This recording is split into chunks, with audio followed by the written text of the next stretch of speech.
Y en la línea telefónica, Luis Miguel González, periodista, director general editorial de El Economista, columnista también en ese mismo medio de comunicación. Luis Miguel, ¿cómo estás?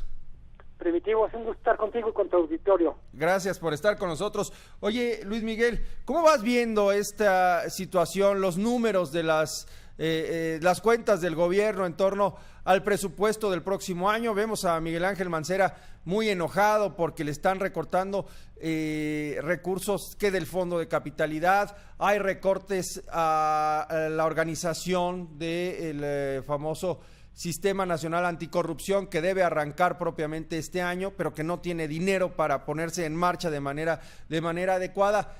¿Qué tanto de lo que estamos viendo es realmente un recorte tan fuerte y qué tan real es la posibilidad de que se recorte en áreas tan sensibles como estas, Luis Miguel?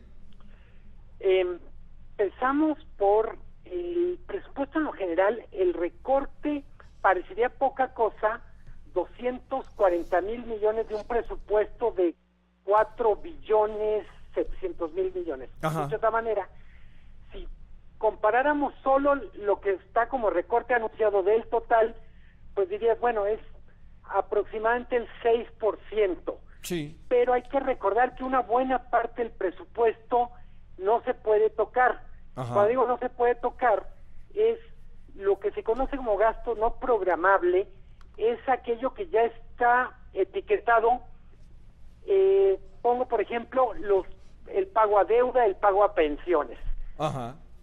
Entonces, lo que tenemos, quizá la primera señal, entre comillas, preocupante del presupuesto, en el gasto no programable aparecen dos rubros que están creciendo muy rápido. A ver. Es servicio de la deuda y pensiones.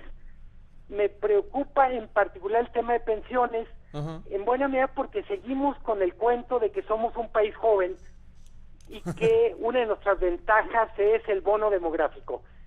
El gasto asignado a pensiones son 700,000 millones de pesos. Ajá. 700,000 millones, y es 50% más de lo que era hace 6 años. ¿Qué es lo que está pasando? El número de personas que se están jubilando en México, que están al jubilarse requiriendo pensiones, crece más rápido, yo diría que ningún otro de los rubros.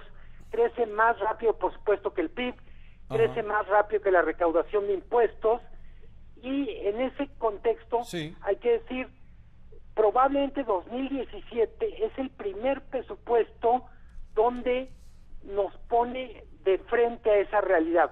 Cada vez más vamos a tener que gastar en pensiones. Cuando digo tenemos que gastar, empiezo por decir, es una obligación con personas que terminan su ciclo productivo. Es un problema que las sociedades europeas tienen, y es escoger entre gasto productivo, gasto en el futuro, y recompensa a los viejos o a las personas que se retiran. Ese es un tema. Me preguntabas tú, Primitivo, el tema de Mancera levantando la voz para criticar el presupuesto. Miguel Ángel Mancera tiene razón en el sentido de que hay menos recursos para la Ciudad de México. En lo que no tiene razón es que no es que el presupuesto discrimine especialmente al Distrito Federal. Hay menos recursos en general para todo lo que tiene que ver con gasto en inversión. En buena medida es un presupuesto que tiene prioridad para pagar deuda y pensiones. Es un presupuesto que deja muy poco margen de maniobra en lo que tiene que ver con inversión. Yo diría que la mayor crítica que podríamos hacer es el sacrificio en gasto corriente.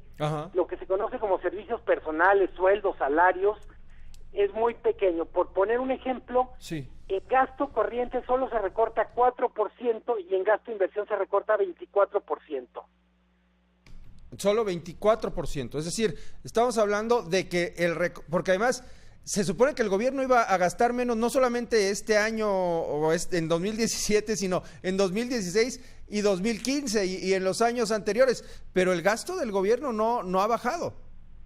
Digamos que inercialmente el gasto del gobierno tiene un defecto, y es lo más difícil de bajar es gasto en servicios personales, sueldos, porque buena parte es personal sindicalizado, es gente a la que el costo político de correrlos es muy alto. Y, entre comillas, es muy fácil recortar el gasto en inversión. Sí. Cuando digo gasto en inversión, para traducirlo en lenguaje común, es gasto en carreteras, hospitales, escuelas, nuevos proyectos. ¿Por qué es más fácil? Porque todavía no genera una especie de grupo de presión que lo defienda, a diferencia del gasto en sueldos, pues que simplemente es decir, oye, vamos a correr a tantas personas, aparece el sindicato, claro, aparecen los escrúpulos de decir, bueno, es que esta gente pertenece a tal partido, pertenece a tal grupo, y hay que tener mucho cuidado con ellos. Pues sí, pero solamente el gasto en inversión te puede ayudar a generar un dinamismo económico, ¿no? Sí, en general, el gasto en inversión es la parte de un presupuesto que puede ser más productiva. Hay que decir también, Primitivo, que en buena medida uno de los grandes temas que han analizado los economistas es el gasto en inversión del gobierno ha sido muy poco productivo, en parte por ineficiencias, por ejemplo, corrupción, por ejemplo, retrasos en obra. Dicho de otra manera, voy a poner un ejemplo que todos tendrán en la cabeza. Línea 12. Uno diría, bueno, la línea 12 es claramente un gasto necesario, puede ser una inversión súper útil, pero si resulta que gastas 2 o 3 veces más de lo que originalmente habías planeado, las cuentas ya no te salen igual. Claro, por supuesto, y entonces ahí es donde se va gran cantidad de dinero en cosas mal hechas o en cuestiones que tienen que ver con la corrupción. Luis Miguel, ¿para qué va a alcanzar este presupuesto? ¿Para sobrevivir simplemente o realmente hay alguna buena expectativa en cuanto a que ayude a generar unas mejores condiciones, a generar mayor crecimiento? Yo soy muy escéptico, no me gusta el presupuesto como está planteado y no tengo mucha confianza en la capacidad del legislativo en mejorarlo. Dicho de otra manera, si por un momento nos imagináramos que el presupuesto es el que espero que el legislativo estuviera hecho de grandes economistas, grandes personas generosas con el destino del país, uno diría, bueno, las correcciones que se le van a hacer nos puede dejar tranquilos. La verdad es que la trayectoria o la historia reciente significa que el presupuesto que envía el Ejecutivo normalmente es empeorado en el Legislativo porque se vuelve rehén de las presiones de los grupos. Claro. Que tal gobernador tiene tantos diputados peleando porque le mejoren el presupuesto, que este diputado representa quién sabe qué sindicato, que este otro diputado representa tal grupo de presión. ¿Cuál es uno de los criterios que tenemos que tomar muy en cuenta con el estado del presupuesto? Tiene que garantizar el presupuesto lo que llaman superávit primario, es decir, que los ingresos sigan siendo mayores que los egresos. ¿Por qué? Porque las calificadoras están amenazando con bajar la calificación. Alguien dirá, bueno, pues eso a mí qué. El problema con que baje la calificación de México como consecuencia de un mal presupuesto es que se encarece el costo del crédito para México.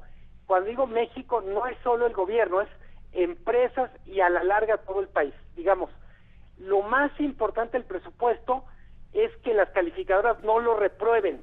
Claro. Es decir, tiene que ser eficiente porque somos los ciudadanos, bla, bla. Pero desde el punto de vista macroeconómico, si el presupuesto no consigue la aprobación de las calificadoras, vamos a tener un problema adicional y es enfrentar la necesidad de financiar el gasto público con precios más altos para el dinero, o dicho de otra manera, con tasas de interés más altas. No, pues sería peor y traíamos una espiral que es en la que estamos, ¿no? En este momento por recurrir a la deuda de una manera que sea pues descontrolado, por lo menos eso han dicho algunos analistas. Luis Miguel, rápidamente para finalizar, ¿qué va a pasar con el dólar? ¿Se pueden hacer pronósticos? ¿No se pueden hacer pronósticos? Que ayer leía una nota, creo que de Economist, que decía el problema no es saber si el dólar va a llegar a los 20 pesos, sino cuándo va a llegar. ¿Tú qué opinas? A ver, hemos vivido en este año 2016 escaladas del precio. La primera fue en enero, febrero, por la Ajá. baja del precio del petróleo. La segunda en junio por el Brexit. Sí. Y esta es la tercera. Después del susto vino una bajada del tipo de cambio, en todos los casos. Sí. Me acuerdo en enero, febrero, que decíamos, bueno, es que ahorita está en 19, pero los analistas están apostando a que cierre el año en 18 o algo. Ajá. Parecía muy difícil. Sí bajó el peso después el tipo de cambio. En junio, julio pasó lo mismo. Yo soy optimista en el sentido, creo que no se va a quedar en este nivel, pero también hay que decir, la tendencia de largo plazo está haciendo que el tipo de cambio cada vez sea más alta. Sí. Hace 2 años estábamos alrededor de 13 pesos por dólar. Luego el nuevo nivel normal, entre comillas, era sobre 15.